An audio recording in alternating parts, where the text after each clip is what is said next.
Hello, my name is Parthi Sankar. I'm a lead Anomaly Solutions Engineer. Thank you very much for taking your time to listen to this presentation. And thank you to VirtuPort for organizing this MENA ISC and inviting me to present. In this presentation, I will talk about how to mature your defenses using a threat intelligence platform in order to enable and empower your SOC and the threat intel teams to harness all internal activity data and all external threat data to produce effective and targeted responses to any incident in order to increase your security posture. Looking at the agenda, I'll provide I'll provide a brief introduction before I talk about the key takeaways from the 2020 SANS CTI survey. I will also go over the anomaly solutions and provide a brief demo at the end, which I do hope encapsulates the value of a threat intelligence platform by going over a workflow which should demonstrate the speed of an investigation to unearth and discover the details behind a threat, the affected systems in an environment, and further associations. The picture in the background is of the Nuremberg Convention Center. I started with Anomaly 2 years ago. On my first day, I attended the ITSA, Germany's biggest cybersecurity conference, which was being held at that center. I spoke to lots of people, all with different roles: CISOs, CIOs, IT operations, incident responders, SOC analysts, CTI analysts. And what I found was that there were still a lot of companies that did not have a dedicated threat intelligence function. They were still relying on one feed or OSINT or the incumbent feed from an item in the security stack. No dedicated threat analyst, no real budget assigned to be able to start or continue to develop a threat intelligence initiative, limited sharing of threat intel between companies, and the common challenges of alert fatigue, dealing with alerts that was difficult to understand the threats behind them, knowing the context behind the threat, the confidence behind the threat. And for those companies that were utilizing threat intelligence, their challenge was dealing with the threat intelligence in an automated manner, spending more time on menial tasks and less time on the analysis of the threats that they actually had to hand. And there were a few threat intelligence vendors back then. Fast forward 2 years, and I see a lot more threat intelligence platform vendors and those providing threat intelligence. And this is a sign that companies are starting to invest more in a threat intelligence initiative or maturing existing threat intelligence initiatives to address these very problems and challenges that I mentioned, and to reverse the factors like not having a dedicated threat intelligence function or placing it up on the priority list of initiatives within the company. So that's a very good sign, and a lot has happened in the last 2 years. If we look at the SANS 2020 CTI survey, this provides some reflection on the state of the CTI landscape as it is. SANS is a company that specializes in security, cybersecurity. They provide certifications and training, and they carry out these surveys. And this particular survey, they had a very good response rate, double the number of respondents compared to 2019. Just over 1,000 respondents, spread globally across different industries, organization sizes, and different roles. A good representation of the current pulse of the cyber threat landscape. So what did they find? Well, in terms of the key takeaways, collaboration is becoming the new norm. It's being normalized. So sharing threat intelligence data between organizations is much more standard now. And going beyond threat intelligence data, also the sharing, the communication, the sharing of ideas, of requirements are also starting to be part of the collaboration efforts. automation, as more and more threat intelligence data is available through OSINT sites, through third-party commercial vendors, enrichment vendors, etc., the need for automation is much more present and much more vital in order to allow organizations to spend less time in the management of this information, and therefore be able to spend more time on the analysis of the actual threats, and to also automate the distribution to your security stack, sending threat intelligence to your security stack so that they can carry out their functions better and address the challenges of alert fatigue and items like that that you find in a SOC. Data and tools change as CTI teams evolve. Teams expand, there are new tools that are acquired, there are other tools that are made redundant, and all of this leads to differing requirements.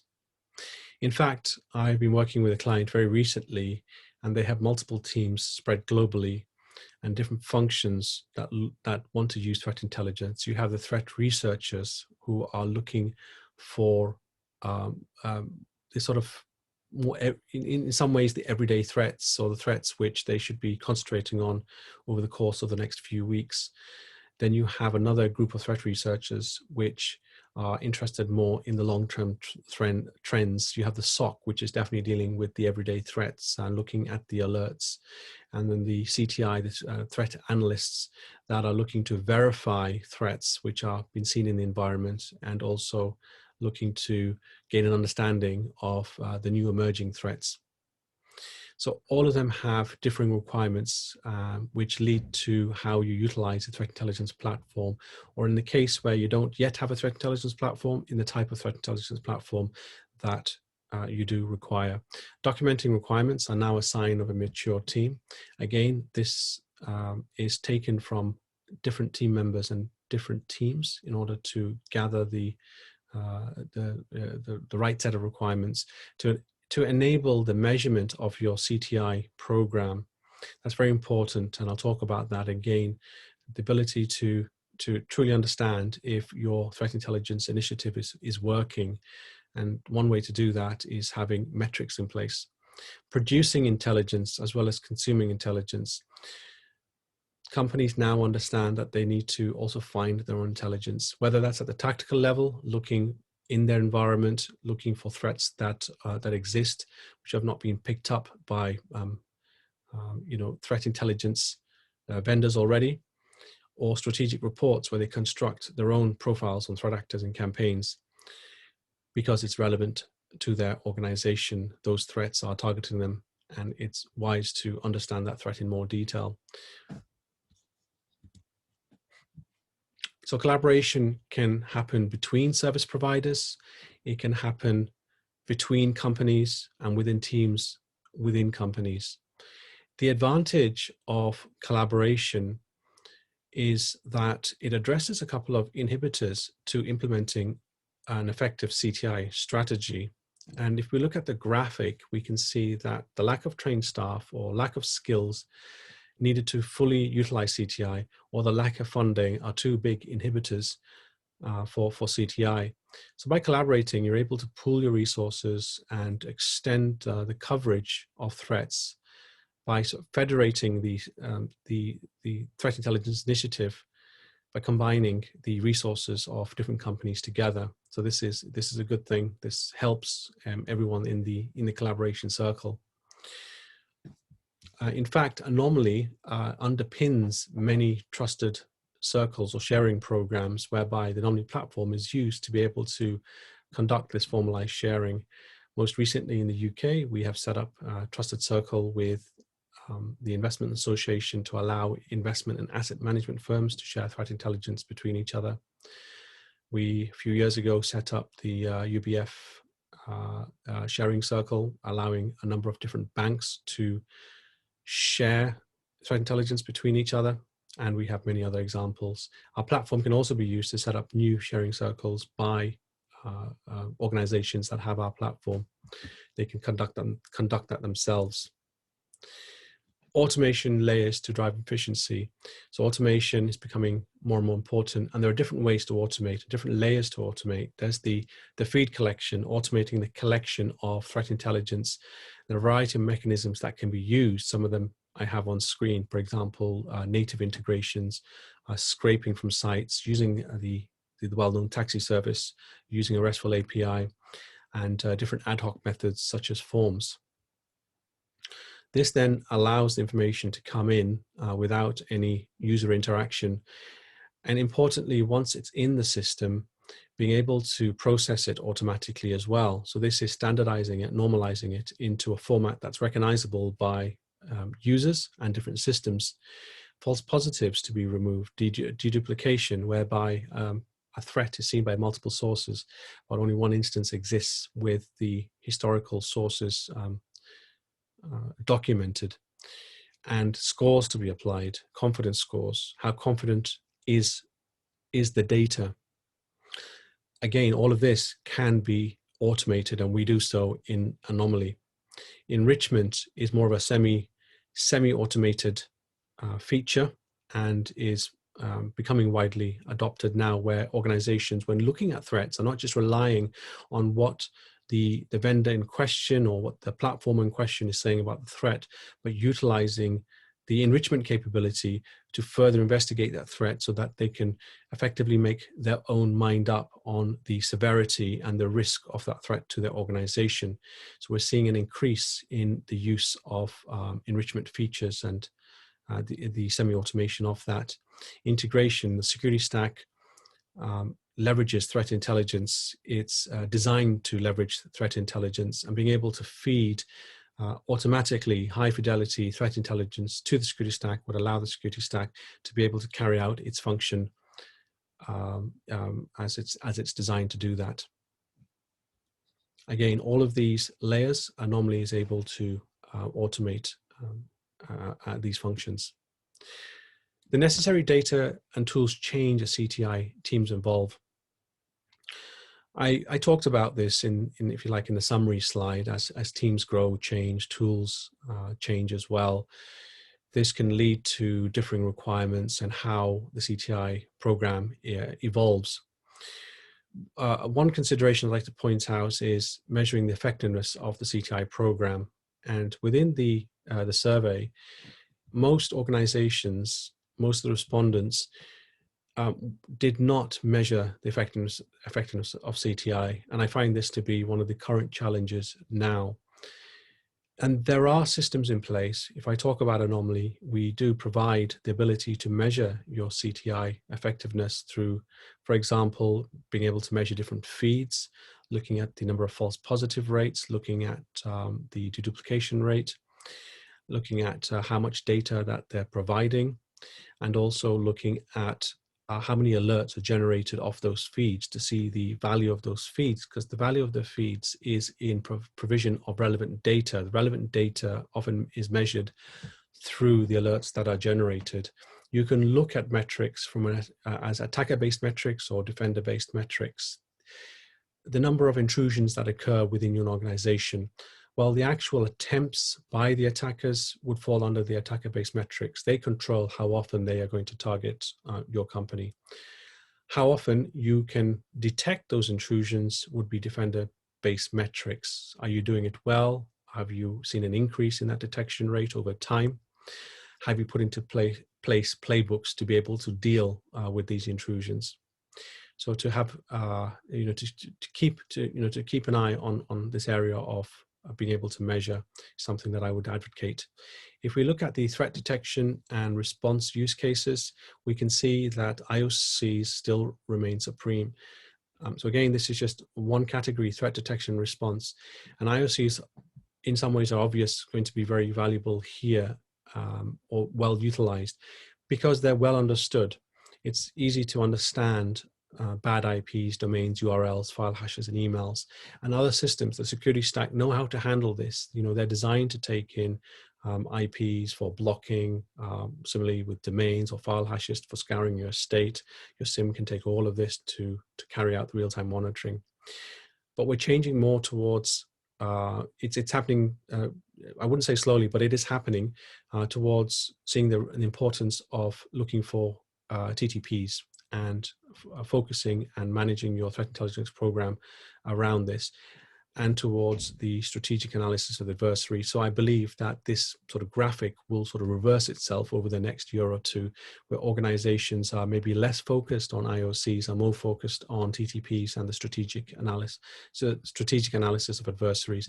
Threat intelligence platform like Anomaly, we provide all of these features.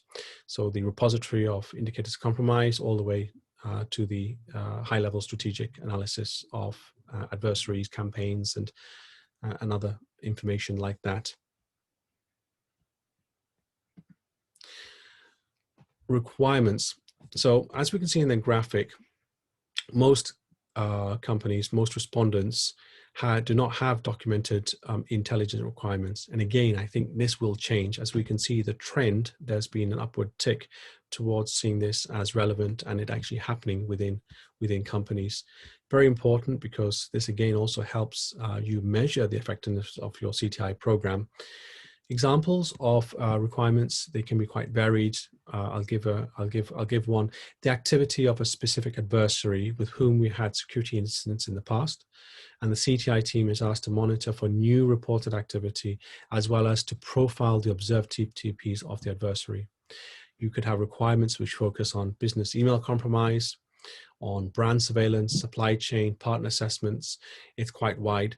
The important aspect here is to ensure that you do start documenting requirements. If it's not something that's already in place, then it is something that should be looked at, and to involve as many different members of teams within the whole security function of your business in order to capture the full set of requirements, which will be useful to evaluate and to utilize your threat intelligence platform.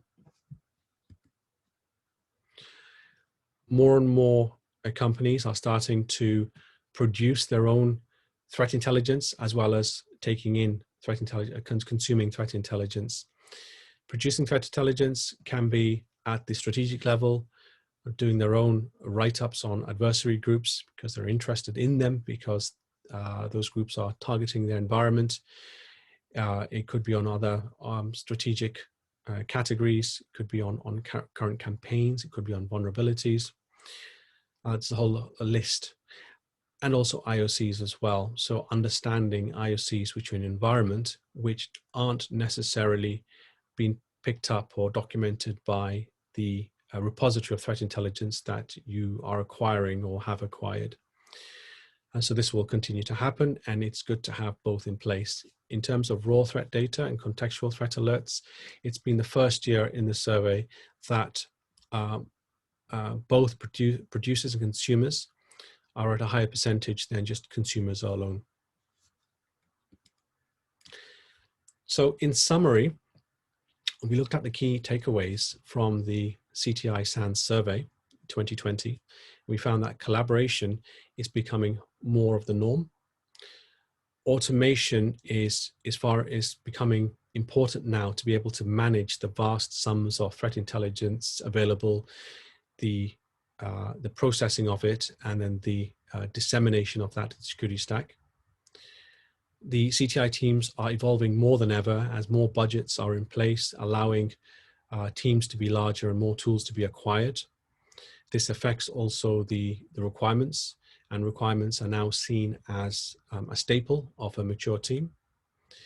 And companies are also investing more time, again, as teams are generally larger now than they were a few years ago, in apportioning a part of their time in producing their own threat intelligence. Moving on now to Anomaly, and I'll try to stitch in the Anomaly platform to some of the points that I've been talking about. Firstly, Anomaly as a company at a high level. So we provide a threat intelligence platform, which also includes the provision of actual threat intelligence, threat detection capability to utilize this threat intelligence to find threats in your environment. And through our innovation strategy, we have a web content reader that uses natural language processing. We have over 400 customers worldwide, 55 of which reside in EMEA. We're used by numerous ISACs and sharing circles. So the Anomaly platform is the base of those circles, allowing organizations to share threat intelligence with each other using the platform. And with this, we touch over 1,500 organizations. We are a US-based company. However, notably, we have our technical support center and research and development residing in the European region. Some of the high-level challenges that companies find fall under these three categories. So limited threat visibility. They don't have all the necessary data to be able to detect the attacks which are going on in place, or the attacks which have already happened and evidence is there within their environment. They have limited threat visibility because they don't yet have a platform that is able to help them consume larger sets of data, and then importantly, to be able to distill this into relevant data, therefore to operationalize it. There's also a data overload problem where SOCs in general are having to deal with a lot of alerts generated and still not having the right level of detail within the alerts to allow them to make informed decisions on the next step or remediation steps. Context is missing, confidence is missing behind the external threats which are seen behind some of these alerts. There's a people gap. Most departments don't have enough staff, compounded by this recent pandemic. And therefore, menial tasks of dealing with threat intelligence leads to less time in the analysis of threats. So these are some of the common high-level challenges. And if we break this down and then look at how Anomaly goes about solving this, we provide the automated collection of all threat intelligence through and the curation phase to provide relevant threat intelligence, which is available in our platform, presented in a portal, and available for dissemination to the rest of the security stack. And we have many mechanisms that we use to be able to achieve this. We also take in third-party content. We do this because there are other commercial vendors that provide very good threat intelligence, maybe focusing on a specific sphere of the spectrum. And we have these native integrations to also include them within our repository and follow the curation process. We're able to automatically disseminate this to your SIM, your proxy, to your firewall, incident management system, whatever it might be, as all these solutions do benefit from utilizing threat intelligence to carry out their functions. The portal that we have also allows the analysts to further investigate threats, to be able to carry out further enrichments, and to find out the who, what, why, and where behind any given threat. Who does it belong to? Why is it being used? How is it being used? Are there any other associations that I should be wary about that's associated to this particular threat? In terms of detecting threats, Anomaly is able to help organizations use the vast repository of threat intelligence against the full log set that a company naturally houses, to be able to identify threats in that environment in order to be able to find that patient zero and to look for other associations and other assets which may be affected in order to be able to carry out these remediation steps. Anomaly also has a collaboration platform, as mentioned in a previous slide. So we have, it's not actually a platform, they're features which are part of the threat intelligence platform that enable the sharing of threat intelligence between different organizations. The Anomaly platform comprises of Anomaly Threat Stream. We launched this in 2012/2013. though it's been under development for a number of years. It's what we use to carry out the collection, the curation, and the presentation of threat intelligence and the dissemination thereof. We have Anomaly Lens. As part of our innovation strategy, we launched Lens 1 year ago. Lens works on a web browser, reading any page rendered on that browser, whether that be a web page, a file that you've rendered, or a security tool front end. It will, in some ways like spell check, it will identify threats on that page, provide information to the analyst at their fingertips, and provide further functions such as reporting and importing of unknown threats. Anomaly Match is what carries out the historical correlation, keeping the correlation history over 5 years, which can be referenced with the other solutions and also used to look at the detections in order to carry out remediation steps. We have an app store, and we can collect from open source and third-party feeds. We carry out the integrations with many different solutions, provide enrichment facilities, and Match does the ingestion and correlation. So the whole platform acts as your intelligence hub. It's used for security operations. Threat hunting is achievable, and incident response, it's a valuable tool for incident response. In terms of the architecture, all publicly collected threat intelligence resides in the native SaaS platform. We have an on-premise component to hold old privately collected threat intelligence. We optionally also have a full air-gapped version. Information is then sent across to your security stack. We use something called integrator to do that. Anomaly Match would take in the threat intelligence from your log estate, which typically would be in your SIEM, and the threat intelligence available from ThreatStream. And Lens works with both ThreatStream and Match to be able to identify threats on a page and work out if it's been seen in your environment. So here we're looking at ThreatStream, and more specifically, we're able to collect from OSINT sources, from third-party vendors. We have our own threat research lab that pumps in threat intelligence. We can set up different Stix taxi feeds and the collaboration through different cluster circles. So a variety of ways to collect, and then this is managed, which includes the deduplication, the removal of false positives, the confidence scoring. We use an internal algorithm to be able to do this. It takes into account if threats have been seen before, how many sources have seen the threats. We have different weightings for different sources. We trust certain third-party vendors more than we do OSINT, for example. And we carry out the further enrichment. This is all available in the portal and can be disseminated to the rest of your security stack. As our platform, we believe, is at the heart of your SOC and integrates with so many different systems, we have a very good integration landscape, and some of the vendors that we integrate with are listed here. Not the full set.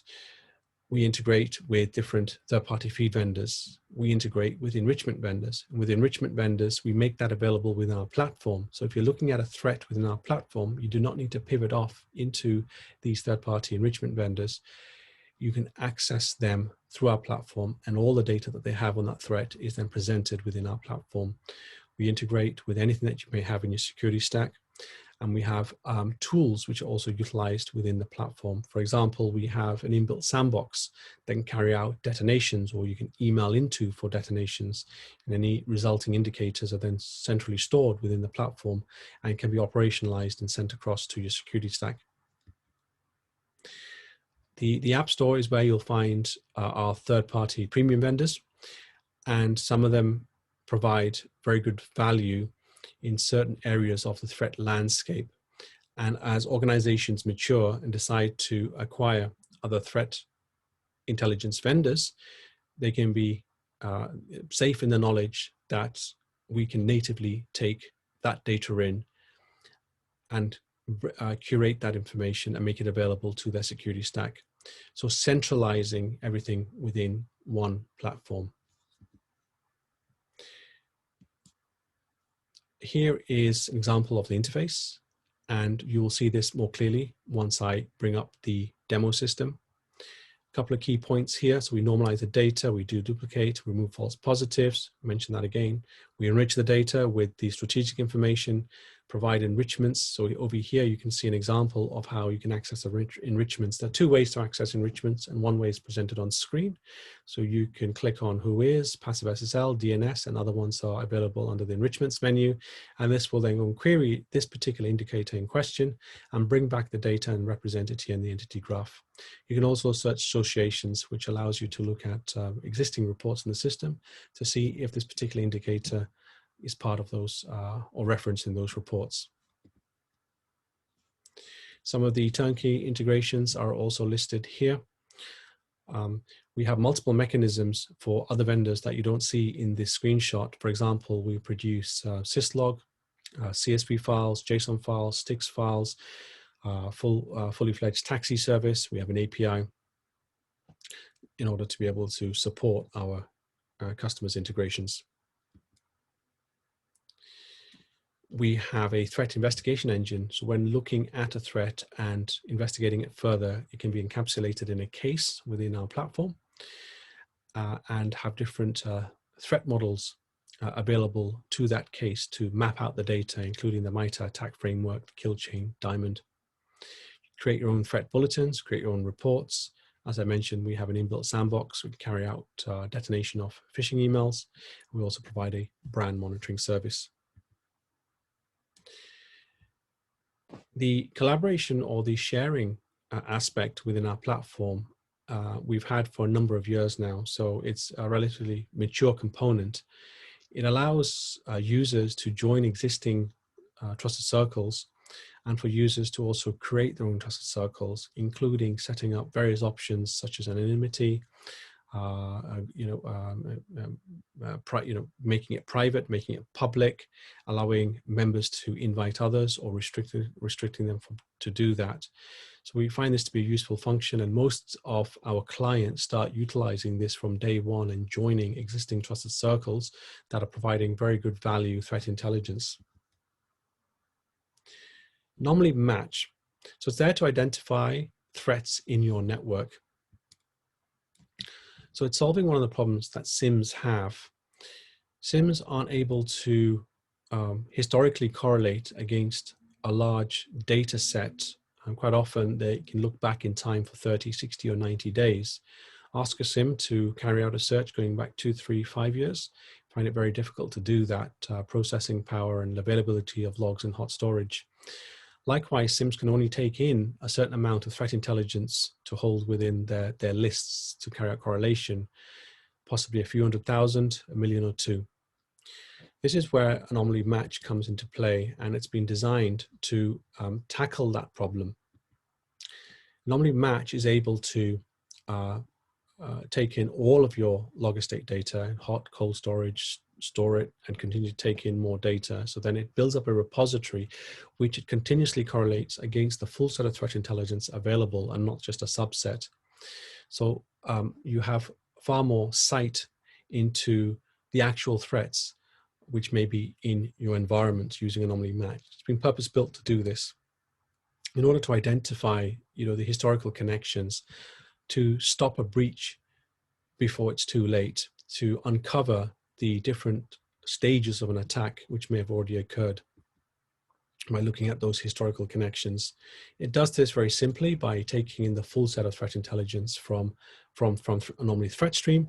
It takes in all the available log data from your data lake or your SIEM or directly from your infrastructure and network, and continues to take that in to build up the history and the history of correlations in order to provide you with valuable matches. Anomaly Lens, as part of our innovation strategy, as I mentioned, we launched this 1 year ago. We were first to the market to launch this type of solution, and it's widely adopted with the Anomaly customer base. It's also very easy to demonstrate and for new customers to get value out of straight away with very low deployment effort. It is able to read unstructured intelligence, threat briefings, and security tool dashboards. What does this mean? It means you can use Lens on a web page, on a threat article of interest. You can open up a file on using a web browser, read the contents of that file. You can open up your SIM or your firewall or any security tool front end and run Lens on it. It will identify all IOCs, malware, threat actors, and TTPs, and present them to you on a page and provide other functions such as the ability to import threats, which it's identified, but there's no information on that threat within the system, within the platform. I'm going to move on to the demo platform. So if you give me a moment, I will switch over to the relevant web page where I can find my systems. I have open in front of me a threat article on a topic of interest. I'm going to use Anomaly Lens. Let me just hide. Okay, I'm going to use Anomaly Lens to scan the page. It's going to read the article for me. It's telling me that there's reference to 26 threat terms on this page, one of which we actually see in our environment. It's been seen in Anomaly Match. There are a further 15 which we have information on, and they're considered active threats, so ones we should consider for inclusion with our perimeter monitoring controls, and 8 threats which were active at one point in time and are currently inactive, therefore of lower priority at this moment in time. And there are 2 which are known, likely because they may not actually be threats, they're legitimate indicators. We can expand these boxes, and information about this threat term is brought to us here at our fingertips. We can click on View Details and go into Threat Stream to have a look at it in more details. We can also do that on the page itself as we scroll down, hover over the highlighted boxes and have that information brought to us. View Details to take us into Threat Stream to have a look at it in more detail. If I focus my attention on this one match, so this IP is referenced somewhere in this page, I can see that it is a malware IP, high confidence, and a very high severity. It's been cited in my environment, so let's have a look at it. This takes me into Anomaly Match and presents the correlation history of this indicator against my infrastructure network logs. Anomaly Match will then search through the already correlated efforts, spanning back up to the last 5 years to present the details. And now we see the timeline and range of the historical connections to this indicator that I've just learned about 30 seconds ago. We see the details of the connections listed, and we can go into these alerts, go gather the raw logs, have a look at some of the details of the threat in question here. It's a malware IP. It's very high severity, high confidence, as we were seeing, but I want to see more details. So I want to make a decision on if I want to carry out remediation steps on the asset in my environment that has connected to this indicator. So if I click on Open in Threat Stream, it will then bring up the full details of this indicator.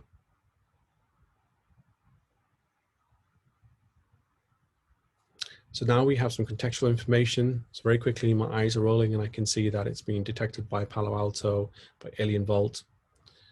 It's in one of my weekly threat briefings. It targets a specific vulnerability.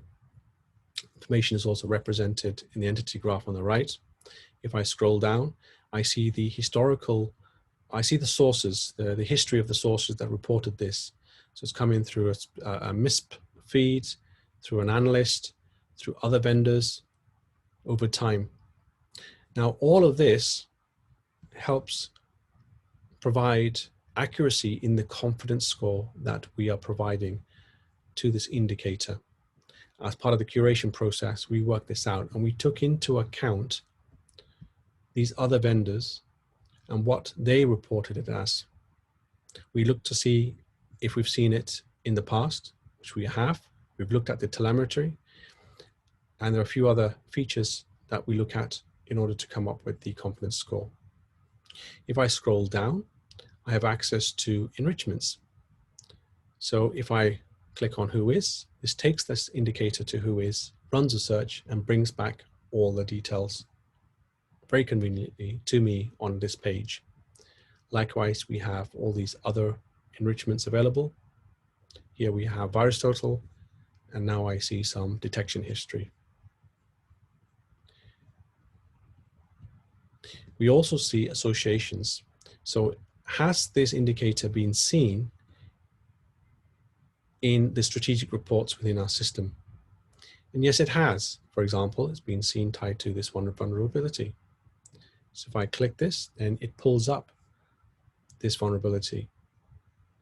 I'm interested to see if there are any assets in my environment that have this vulnerability. So if I click on here,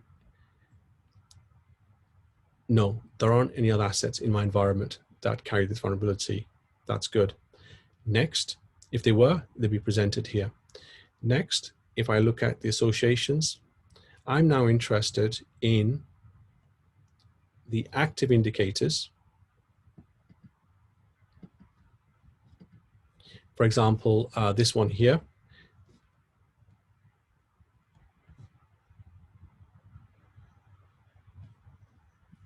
And these ones down here.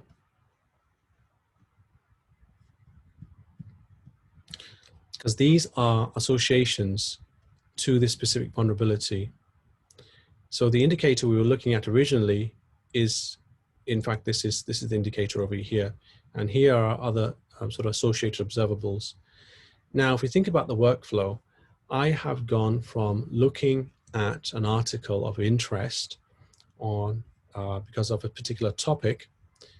I have used Lens to help me read the article to quickly identify the threats being referenced, and then to give me some context straight away, and to also inform me if any of those threats have been seen in my environment, to then quickly navigate into my correlation history to find that connection, and to then allow me to further investigate the threat in question so that I can then decide on how I plan to carry out any remediation steps, and also to carry out further investigations, because now we can see that it might be wise to have a look for the existence of these particular file hashes within that in that asset, and if there are other IPs or domains, to have a look at that as well within my log estate.